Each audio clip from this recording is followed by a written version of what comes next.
Kita pag ilain naka-memorize. Tulor eh, malagahagpig mo yung sunod kita.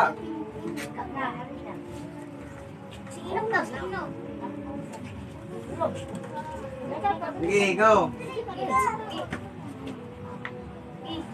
Okay. So, katong tulo diri ipatindogon na to sa tunga.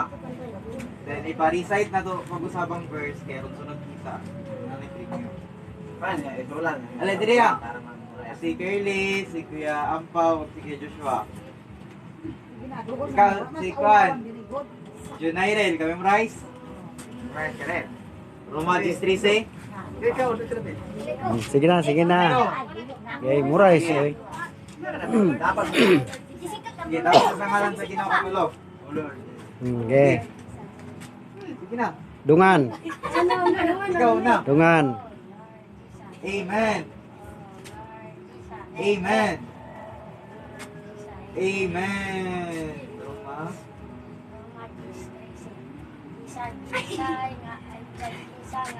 Nagtaw. Tawag sa Diyos.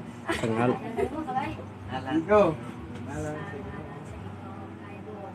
Amen. So, katong upat, diri tindog. Sige. Kaya tong picturean. Diri, tindog. Ali, tindog. Sige, ali. Sige. Apil si Dus. Sige. Then, tawag sa sangalan sa Ginoo din, i-recite ninyo ang verse. Oh, Lord Jesus. Amen. Oh Lord Jesus. Amen. Oh Lord Jesus. Amen. Sige. Roma 13. Kay bisan pinsan ang tawag sa ngalan sa Ginoo maluwas Dios. Amen.